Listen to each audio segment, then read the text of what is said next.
প্রাণপ্রিয় বাহুবল নবীগঞ্জবাসী, খেলাফত প্রতিষ্ঠার লক্ষ্যে গণ আন্দোলন গড়ে তোলার লক্ষ্যে আমি আব্দুল কাইয়ুম জাকি আগামী জাতীয় সংসদ নির্বাচনে হবিগঞ্জ ১ নবীগঞ্জ বাহুবল নির্বাচনী আসনে খেলাফত মজলিসের থেকে মনোনীত সংসদ সদস্য পদপ্রার্থী।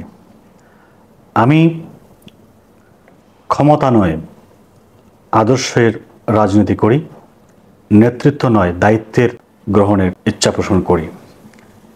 ইনসাফ ভিত্তিক ও দুর্নীতিমুক্ত সমাজ গড়ার লক্ষ্যে আগামী জাতীয় সংসদ নির্বাচনে হবিগঞ্জ ১ আসন থেকে নির্বাচন করার জন্য খেলাফত মজলিস থেকে মনোনয়ন দেওয়া হয়েছে। আমি চাই যে জনতার ঐক্য হোক, জনতার রাষ্ট্র হোক সবার।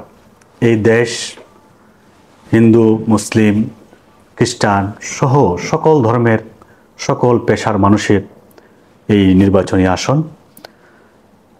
আমি দলীয় লেজুর বৃত্তি নয়, শুধুমাত্র প্রতিশ্রুতির ফুলঝুরি নয়, আমি বাস্তবমুখী কিছু কাজ করতে চাই। অবকাঠামোগত উন্নয়ন, ২৪ ঘন্টা হাসপাতালের সেবা চালু করা,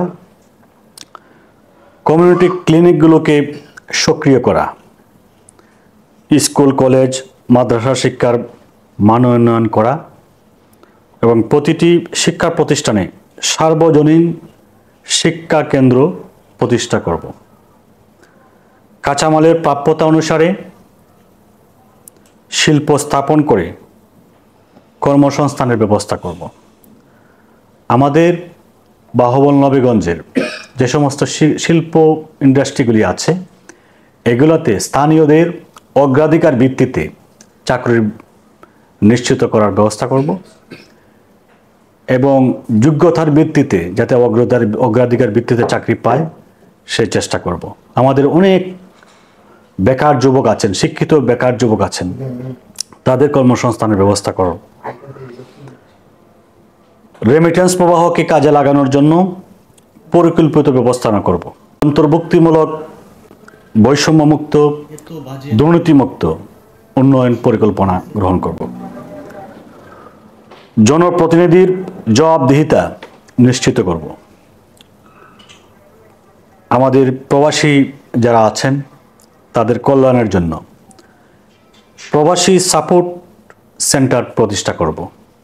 আমাদের প্রবাসীরা অনেক সমস্যায় আছেন, তাদের সাপোর্টের জন্য নির্বাচনী আসনে কোনো সাপোর্ট সেন্টার নাই, সেজন্য প্রবাসীদের সমস্যা এগুলি দেখার জন্য একটি সাপোর্ট সেন্টার চেষ্টা করব।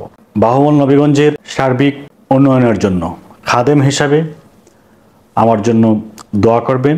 আগামী জাতীয় সংসদ নির্বাচনে দেয়ালগড়ি প্রতীকে আপনাদের সমর্থন, দোয়া প্রত্যাশা করছি। আল্লাহ আপনাদেরকে ভালো রাখুন, সুস্থ থাকুন। আল্লাহ হাফিজ।